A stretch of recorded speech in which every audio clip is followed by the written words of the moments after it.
Hello everyone and welcome back to Dragalia Foundry, a fan channel where everything Dragalia Lost can be found. This video is the third in a series of tier list videos ranking the dragons of Dragalia Lost by element. Today's focus will be on flame dragons. For this series, what I'm most interested in is not just raw power, but the overall utility of investing in a dragon when considering its cost to unbind. So, you may want to think of this as more of an investment guide. As has been said in past videos, the discussion is more important than the rankings, and I look forward to reading your posts in the comments below. Hopefully that generates a more robust analysis for everyone. With that being said, let's get started. I've set up tiers from S+ to F and we'll go through each tier one by one from best to worst, left to right. Let's begin with the S+ tier. One flame dragon burns brighter than the rest, Gala Mars, and I've graded him alone with an S+.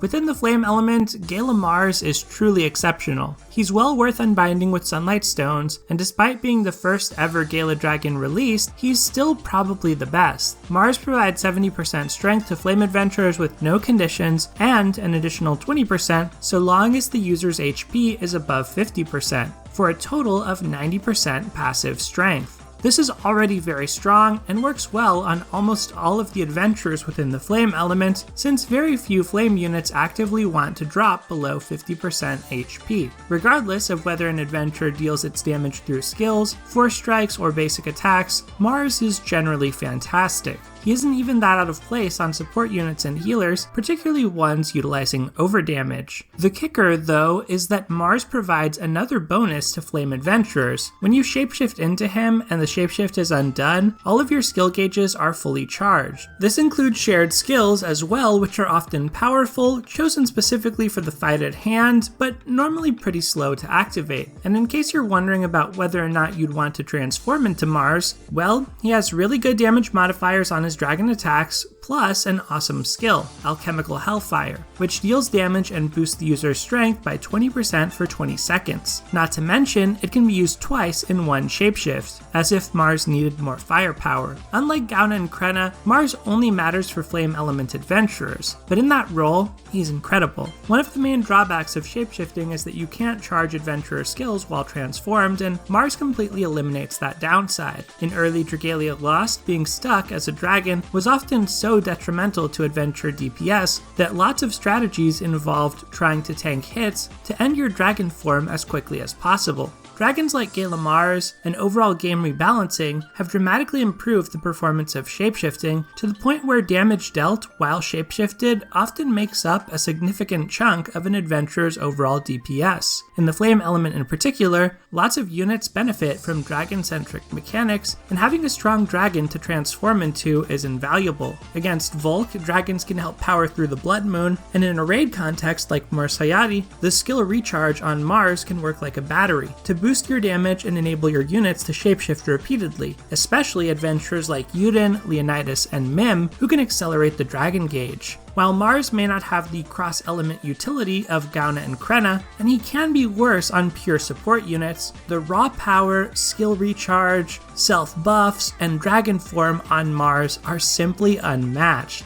Next up is the S tier. Here I've included Gozu Tenno, a limited dragon available on New Year's showcases. Gozu Tenno provides an unconditional 70% strength and a 30% elemental bonus against twin foes when you charge or use a force strike for 3 seconds or more. The bonus lasts for 30 seconds and doesn't stack. This dragon may seem like he's only good on characters focused on force strikes, but that's not the case. Although Gozu Tenno works best on adventures like Seimei, Monster Hunter Berserker, and Horus, it's not too high of a cost for most units to spend some time charging a force strike every 30 seconds or so. The biggest risk is losing combo time while charging, and even on some of the aforementioned units, the dragon damage of Mars still makes him optimal. While Gozu is a step down from Mars in raw power with few exceptions, if you can maintain his bonus, he's more or less on par with Gala Reborn dragons. I should note though that unlike Reborn dragons, Gozu's bonus doesn't apply versus neutral element foes. The other thing that makes Gozu Tenno stand out is his dragon skill. It deals a large amount of damage and lowers enemy flame resistance by 10% for the remainder of the quest. This doesn't stack, but in co-op, it does mean that even one Gozu Tenno user can help support the DPS of an entire team. This is particularly good in raid settings where debuffs, unlike most buffs, benefit 16 adventurers instead of 4. A popular tactic for Morsayati Reckoning co-op is for one player to use a Gozu Tenno dragon skill to boost the damage output of all players' Gala Mims. This is a way Gozu Tenno can contribute nicely even when not matched against a wind foe. In this capacity, Gozu Tenno is often equipped off-element onto a Gala Cleo.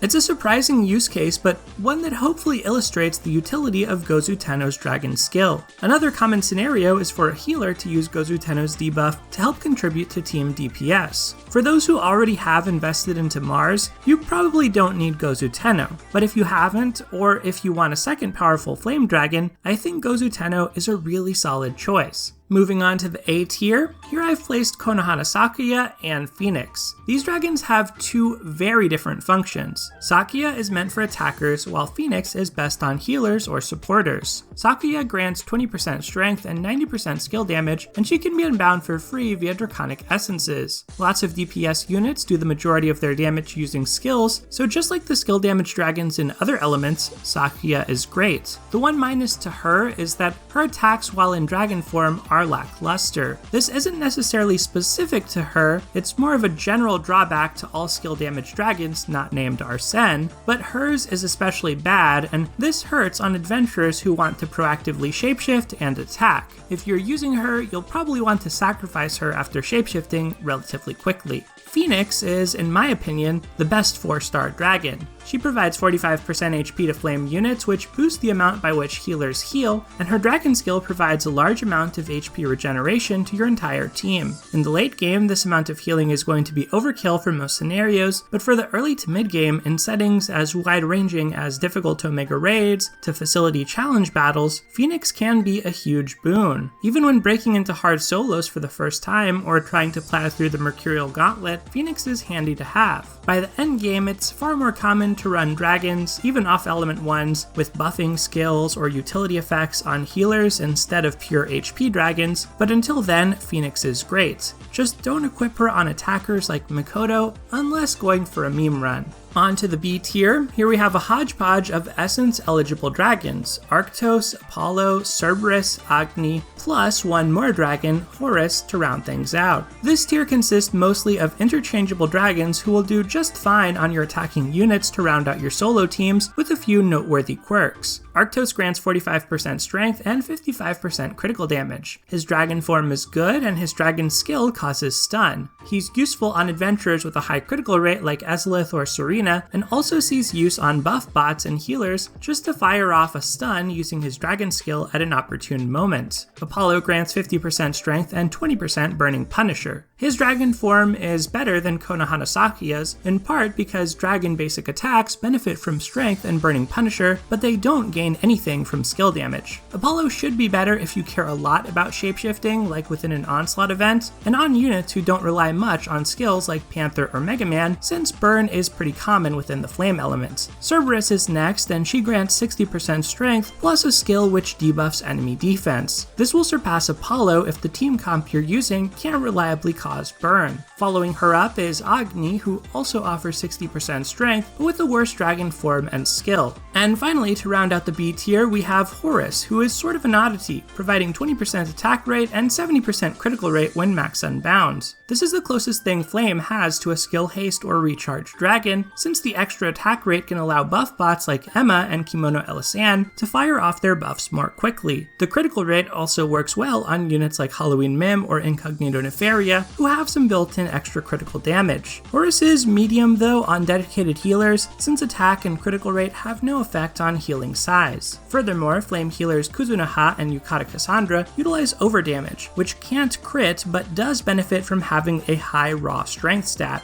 Ultimately, Horus feels very fun to use with all the critical hits and faster attack animations, but outside of Chelsea, I think he just falls short in an element with Gala Mars since he can't be unbound via Draconic Essences yet. There's no way I could recommend using Sunlight Stones on him. The skill recharge on Mars often ends up outperforming the attack grade even when trying to spam buffs, and the Mars comparison sums up the B tier as a whole well. These dragons are all definitely worse than Mars, but with the Mars on your lead and B tier dragons to round out your team, you're going to be able to clear most content in the game. At the C tier, I've placed serviceable dragons who are nothing special. Dread King Rathalos, Kagetsuchi, Prometheus, Brunhilda, and regular Rathalos. Dread King Rathalos might be somewhat controversial here since he is good, but he's fallen off a lot by modern standards. DKR, as he's known, provides 55% strength and increases force strike damage by 60%. He also grants 30% striking haste and has 30% gauge decelerator as a dropback.